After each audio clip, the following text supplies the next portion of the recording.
Hello दोस्तों। मेरा नाम डॉक्टर रवि गुप्ता है और मेरे को 17 साल से एमबीए पढ़ाने का एक्सपीरियंस है। तो मैं आज आपकी रिक्वेस्ट पे ऑनलाइन लेक्चर डिलीवर कर रहा हूँ, जिसमें हम एमबीए का फर्स्ट सबसे टिपिकल पेपर 108 नंबर 108 जो कि business trades and analytical for decision making है, इसके बारे में ब्रीफ इंट्रोडक्शन दे रहा हूँ। उसके बाद हम अपने लेक्चर्स को कंटिन्यू करेंगे। इसमें जो टॉपिक्स है जनरली जो कंसिडर किए जाते हैं, इसमें मैट्रिक्स है, जिसके अंदर जो बेस क्वेश्चन होते हैं वो होता है सिंपली मल्टीप्लिकेशन का, डिटरमिनेट, बेस, इनवर्स, क्रेमर और लियोनटिफ, जिसे इनपुट आउटपुट मॉडल के नाम से भी आप जानते हैं। इसके अलावा measurement of centre tendency, measurement of dispersion, ये अलग टॉपिक है, ये अलग मॉड्यूल से आते हैं। इसके अंदर से आपके जनरली क्वेश्चन मीन और मीडियन पूछ सकता है, या फिर आपसे स्टैंडर्ड डेविएशन या कोएफिशिएंट ऑफ वेरिएशन के बारे में पूछा जा सकता है। इसके अलावा कोरिलेशन, जिसमें अंदर से आपसे थ्योरी भी पूछी जाती है और न्यूमेरिकली भी पूछा जाता है। इसके अंदर 5 से 6 फॉर्मूले हैं, बस वो सिंपल कोरिलेशन बेस्ड है। हमारे अंदर हमारे लिए पार्शियल और मल्टीपल का कोई रोल नहीं है, वो केवल थ्योरेटिकल पार्ट के लिए है। Same we have find that regression analysis. Regression analysis में भी हमें 3 तरह के मेथड्स होते हैं, बट इसमें बेसिकली क्वेश्चन जो आते हैं या तो लीस्ट स्क्वायर या डेविएशन मेथड। लास्ट में हम जब भी हम पैटर्न की बात, जब भी हम क्वेश्चन के टॉपिक्स को कवर करेंगे या टॉपिक कवर कर रहे हैं, तो उसमें से क्वेश्चन पैटर्न को हम पहले ही छाट लेंगे, क्योंकि आरटीयू क्या है, सिलेक्टेड टॉपिक्स में से ही कुछ ना कुछ न्यूमेरिकल को रिपीट करते रहता है, बस डाटा बदले जाते हैं और कुछ भी नहीं है। और कुछ क्वेश्चन तो सेम डाटा के साथ रिपीट भी हो जाते हैं। तो आपको बेसिकली सबके बारे में पता होना चाहिए कि कौन कौन से टॉपिक पे कितने तरह के क्वेश्चंस बनते हैं। उसके बाद आपको ये चीज समझने में आसानी रहती है कि टॉपिक का कौन सा क्वेश्चन है और उसमें कौन सा पैटर्न और क्या फॉर्मूला लगाना है। बेसिकली स्टेट्स जो है वो पूरे डेली लाइफ में आपका काम आता है। जैसे कि आपने देखा होगा कि आपको किस स्ट्राइक रेट चेक करनी है या परसेंटेज चेक करनी है, ओवरऑल चेक करना है, इवन फैक्टरीज का आप जानते हैं, सब जगह कुछ भी आपको रिक्वायरमेंट होती है तो आप स्टेट्स को उठाते हैं। आज की डेट में ये पूरा पेपर है जो कि आपको बिग डाटा एनालिसिस के नाम से पढ़ाया जाता है। इसके अलावा डाटा एनालिसिस इस बेसिस पे बहुत सारे पेपर्स है जो आपको पढ़ने को आगे मिलते हैं स्पेशलाइजेशन के तौर पे। नेक्स्ट इसमें प्रोबेबिलिटी है। प्रोबेबिलिटी आप शुरू से पढ़ते हुए आ रहे हैं, 6th क्लास से 8th क्लास से बच्चा जानता है। बेसिक सिंपल क्वेश्चंस होते हैं, इसके अंदर टिपिकल नहीं होते, या तो वो डाइस बेस होंगे या कॉइन बेस होंगे या फिर आपके बॉल बेस होंगे, जैसे रिप्लेस और नॉन रिप्लेस के केस होते हैं, ताश के पत्ते हुए, फेलियर हुआ। इसके अलावा प्रोबेबिलिटी डिस्ट्रीब्यूशन जो कि बहुत बड़ा पार्ट प्ले करता है। आगे आप रिसर्च करें चाहे कुछ भी करें तो आपकी इसकी रिक्वायरमेंट बहुत ज्यादा पड़ती है। इसके अंदर आपको 3 तरह के डिस्ट्रीब्यूशन बेसिकली क्वेश्चन मिलते हैं, जैसे बाइनॉर्मल है, पॉइजन है, नॉर्मल है। बट उसमें भी आपका सबसे ज्यादा एग्जाम में आने वाला जो पार्ट है वो है बाइनॉर्मल और नॉर्मल। नॉर्मल का हमें सेकंड सेमेस्टर में भी जरूरत पड़ती है और इवन 3rd सेमेस्टर तक जरूरत पड़ती है। इसको हम छोड़ नहीं सकते क्योंकि ये बहुत रिक्वायरमेंट होती है हर सेमेस्टर में। इसके अलावा इंडेक्स नंबर, जिसके अंदर हमें 4 बेसिक फॉर्मूले, इसके अलावा इस पे बेस्ड 2 फॉर्मूले हमें और पढ़ने पड़ेंगे। लास्ट में पास्टेज, द्वारपेज, फॉर्मूले, Fisher and time reversible and factor reversible test. ये जो टेस्ट है इनके फॉर्मूले आप इन चारों के फॉर्मूले याद करके इजीली याद कर सकते हो। और मैं तो नहीं कहता आपको कि सारे याद करिए, केवल ये 2 याद करिए, इसके बेस पे आप फॉर्मुलेट करना सीख जाएंगे। इसके अलावा लास्ट मॉड्यूल जो हमारा डील करता है इन्वेस्टमेंट एनालिसिस, जो कि simple interest, compound interest base हो सकता है या फिर इफेक्टिव रेट ऑफ इंटरेस्ट के बेस हो सकता है, टाइम वैल्यू का हो सकता है, मोटेशन और बीपी। अब आपके पास दिन तो कम बचे और इतना सारा सिलेबस कंप्लीट करना है, कम से कम भी अगर टारगेट करें तो 15 दिन अगर हम एक टॉपिक को देते हैं, 15 दिन में अगर हम पूरा सिलेबस कंप्लीट करना चाहते हैं तो एक टॉपिक को कम से कम भी हमें 2 दिन से ज्यादा नहीं देना है। तो इसके लिए आपको शॉर्ट ट्रिक्स अपनानी है और सबसे पहली चीज बेसिक पढ़ने क्लियर करने हैं कि कौन सी चीज किस पर्पस के लिए काम में आती है और इसका यूटिलाइजेशन कैसे होता है। तो फर्स्ट अगर आज हम कंटिन्यू करते हैं तो मैट्रिक्स के बारे में हम पढ़ते हैं। तो मैट्रिक्स क्या होता है, जाहिर सी बात है आप शुरू से पढ़ते आए हैं कि मैट्रिक्स केवल रो एंड कॉलम का अरेंजमेंट होता है। बट इन बिजनेस अगर अपन बात करें तो इसका यूज क्या है, कहाँ पे इसका यूज किया जाता है, किस जगह पे इसको और यूटिलाइज किया जाता है। अगर हम कहें कि इसको पढ़ना बेकार है, हमारी लाइफ का कोई रोल नहीं है, तो ये गलत है। आप देखिए इसके अंदर मैट्रिक्स के अंदर सबसे पहली चीज मैट्रिक्स होती क्या है। सिंपल सी बात है, अगर हमसे पूछा जाता है what do you mean by matrix, it is a combination of row और column where elements are arranged in a big bracket. This is called row and this is called column. So this is shows that it is first row, first column.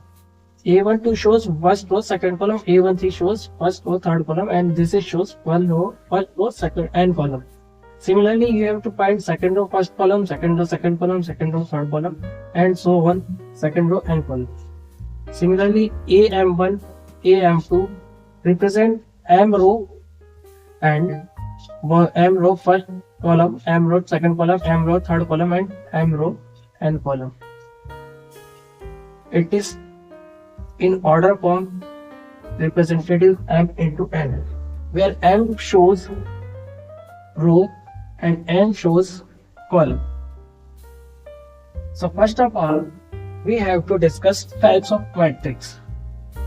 Like आपको कभी salary निकालनी है या price निकालना है, profit निकालना है किसी दो प्रोडक्ट के बारे में, या फिर आपको विटामिन या कैलोरी से रिलेटेड इश्यूज देखने हैं, हेल्थ इश्यूज देखने हैं, पता करना है कितने किसी को मल्टीविटामिन चाहिए, ये सब चीज पता करने के लिए हम मैट्रिक्स को जनरली यूज करते हैं. इसके अलावा इनपुट आउटपुट है, what means how much you have to put input and how much you have to get output. So first of all, we have to understanding the basics of the matrix. Then first is topic types of matrix. First is row matrix, under which we have find only a single row. Like this is the example. Under this we have find one row and 3 column members. Similarly, you find column matrix. Under this we have find a column, single column, multiple variables multiple elements in row. Third one is singleton element.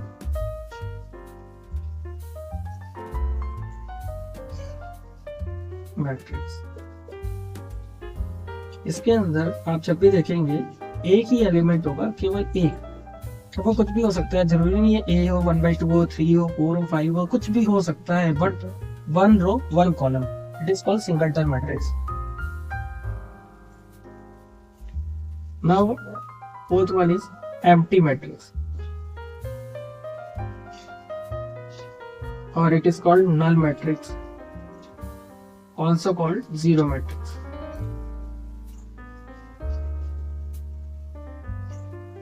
It is represented by any one symbol, like suppose to A or E, whatever you want, but whole element's value is 0. It is called empty matrix. Similarly, identity matrix or unit matrix, under which we have find in diagonals unit element. Next one is diagonal matrix.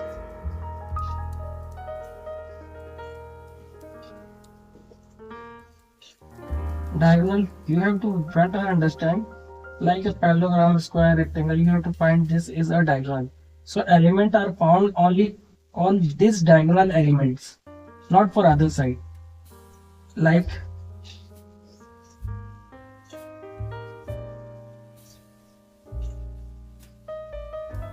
this is the diagonal element matrix. Seventh one is triangular matrix.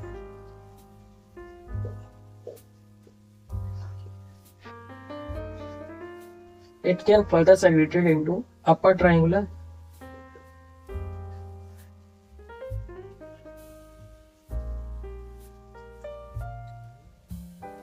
and lower triangular.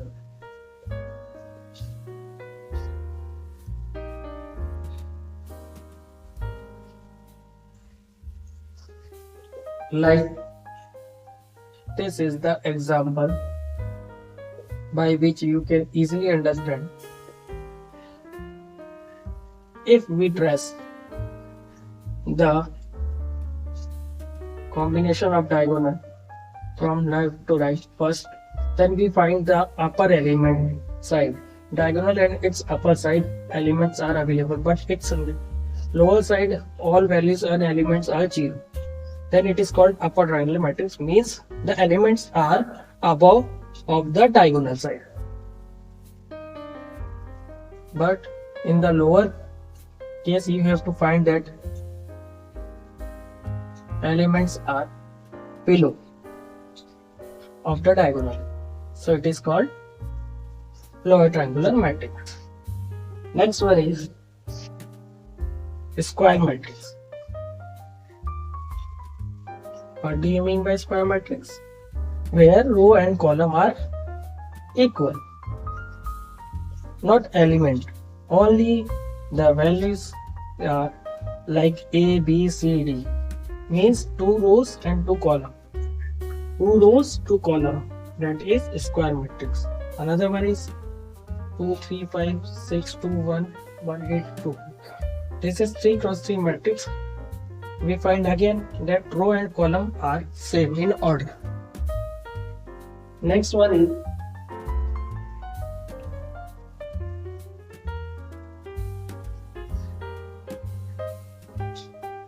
अभी आपको धीरे धीरे सब समझ में आने लग जाएगा। ऐसा कुछ नहीं, बहुत इजी चीज है। मैट्रिक्स ऐसी चीज है बच्चों को बहुत इजीली आ जाती है। बस केवल आपको साइन के बारे में ध्यान रखना है, सिंबल के बारे में ध्यान रखना है।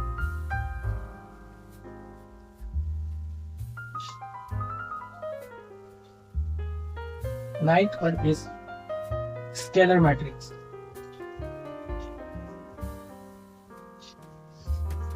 Means where diagonal values all are equal. Like suppose we have find that all the diagonals values are same.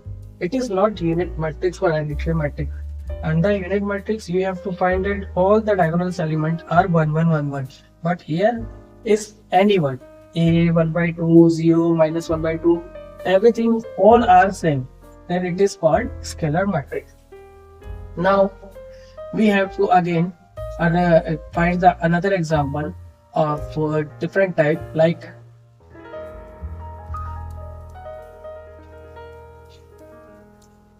equivalent matrix.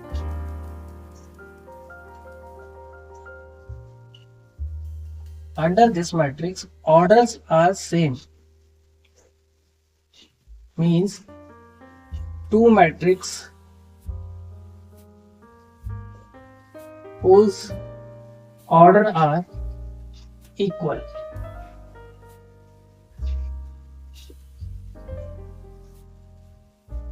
Like A 2 3 6 1 2 8 9 4 11. Another one is B A B C P Q R 1 2 3. Means it is also 3 cross 3 and it is also 3 cross 3. If we consider the order of both the matrix, means NA equal to NB equal to 3 cross 3, means both the orders are same. Now next one is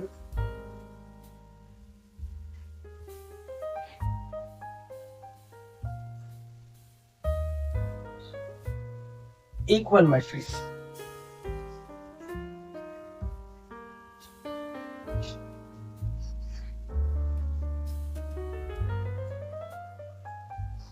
Equal matrix means where values of 2 matrix are equal at same place. Like A is the example. This is 3 cross 3 and you find that A is 3 cross 3, another one is same with same element.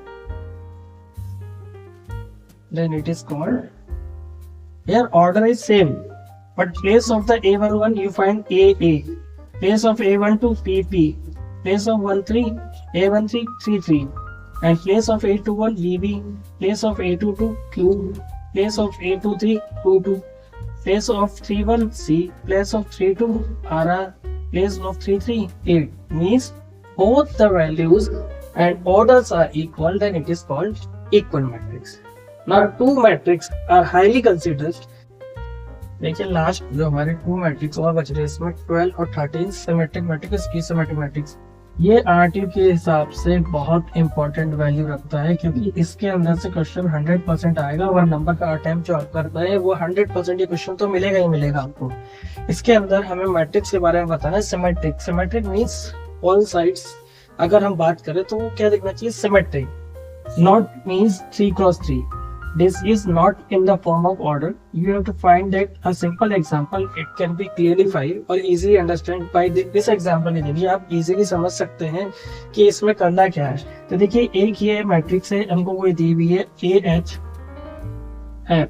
HBG FGC। इसका अगर हम transpose करते हैं, means transpose का मतलब क्या होता है पहले तो वो समझिए आप। कोई भी मैट्रिक्स देगी आपको, सपोज करिए ए कोई मैट्रिक्स है, आपको दिया हुआ है 2 3 6 7 8 9। अब आप इसका ट्रांसपोज करते हैं तो ये क्या होगा, रो कॉलम बन जाती है। मीन्स आपको इस कॉलम को उठा के रो बना देना है। ऐसे ही 3 8 और 6 9। अब देखिए ये कितना था 2 क्रॉस 3 और ये कितने का हो गया 3 क्रॉस 2 का। बट इन दिस केस, इस केस के अंदर आप देखिए ये 3 क्रॉस 3 है, तो आपको क्या करना है, इसका भी ट्रांसपोज करके देखना है हाथों हाथ। तो अगर आप इसका ट्रांसपोज करते हैं तो देखिए इसका जो अपन देख रहे हैं यहाँ पे AHF HBG, हमने इस पूरी कॉलम को पकड़ के रो बनाया है। इसी तरह से FGC। अब देखिए अगर मैं इसका ट्रांसपोज कर रहा हूं तो सेम वैल्यू आ रही है। इट मीन्स अगर मैं इसको उठा पटक करूं तो उसके बाद वापस यही फॉर्मेट आ जाए तो इसे कहते हैं हम सिमेट्रिक मैट्रिक्स। क्लियर। अब आगे देखिए स्क्यू सिमेट्रिक क्या होती है। भाई जाहिर सी बात है इससे थोड़ी सी चीज ली गई होगी, इससे कुछ अलग इसमें नया डाला गया होगा। स्क्यू सिमेट्रिक मैट्रिक्स के अंदर भी हमें कोई एग्जांपल याद कर लेते हैं, बट इसके अंदर समझिएगा ये डायगोनल के एलिमेंट आप 0 0 रखें हमेशा, और इसके सामने की वैल्यू और इसके सामने की वैल्यू सेम रखें। बट साइन चेंज होंगे, या तो इन तीनों को आप माइनस रखें या इन तीनों को आप माइनस रखें। चलिए अब इसका ट्रांसपोज करके देखते हैं, जैसे सिमेट्रिक में बताया था वैसे इसका भी करके देखते हैं। 0 -3 -1 3 0 -4 1 4 और 0। अब देखिए वापस से अगर हम इसका ट्रांसपोज कर रहे हैं इस वाले केस में तो हमें क्या मिल रहा है, ये चीज यहाँ आ गई है। तो एक काम करते हैं, हम इसमें से माइनस कॉमन लेके देखते हैं एक बार। तो देखिए अगर आप माइनस कॉमन लेंगे तो हर जगह पे जो माइनस था वो प्लस हो जाएगा और जो प्लस था वो माइनस में चेंज हो जाता है। तो देखिए क्या होता है यहाँ पे, बनता क्या है, क्या नई चेंजेस होती है वो देखिएगा। ये देखिए मैंने इसमें से माइनस कॉमन ले लिया। अब ये वापस पूरी मैट्रिक्स को देखिए और इस मैट्रिक्स को देखिए, ये सेम है। इट मीन्स अगर A equal to minus of AP आ जाता है, देखिए ये क्या हुआ, आपने क्या करा, ये A था, इसका आपने -80 मिला यहाँ पे आपको। भाई अगर आप इसको कहते हैं ये क्या था, आपने 80 करा, 80 सेम नहीं है, ये क्या आ रहा है माइनस ऑफ A आ रहा है। तो इसका मतलब जिसका ट्रांसपोज करने पे वापस -A मिल जाए उसे कहते हैं स्क्यू सिमेट्रिक मैट्रिक्स। अब रही बात आपको मैट्रिक्स के अंदर के क्वेश्चंस की, पहले आपको एक बेसिक चीज क्लियर होनी चाहिए, उसके बाद अपन आगे की बात करते हैं। तो मैं जान सकता हूँ आपको अच्छे से समझ में आ गया होगा। अब हम आगे की क्वेरी करते हैं। आगे के केस में हम इसमें समझते हैं कि इसमें और क्या आ सकते हैं, किस तरह के क्वेश्चंस में पढ़ने हैं। तो पहले तो बेसिक क्वेश्चंस थे जो आपको पढ़ने जरूरी थे, ये टाइप्स ऑफ मैट्रिक्स। इसमें से भी आपको ये लास्ट के 2 आपको अच्छे से आने चाहिए।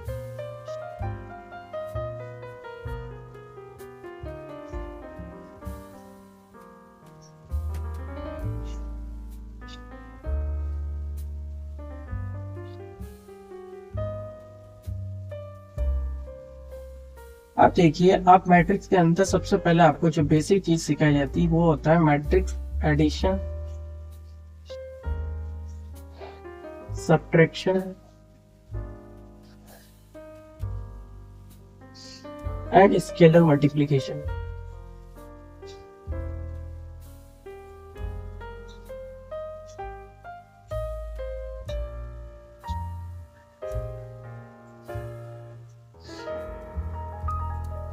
इसके बारे में अगली बार या अगली क्लास में चैप्टर में इस टॉपिक के बारे में डिस्कस करेंगे। अभी तक हम इसी वीडियो को आप पहले टाइप्स ऑफ मैट्रिक्स को अच्छे से याद करें और लास्ट के 2 तो बिल्कुल ना भूलें।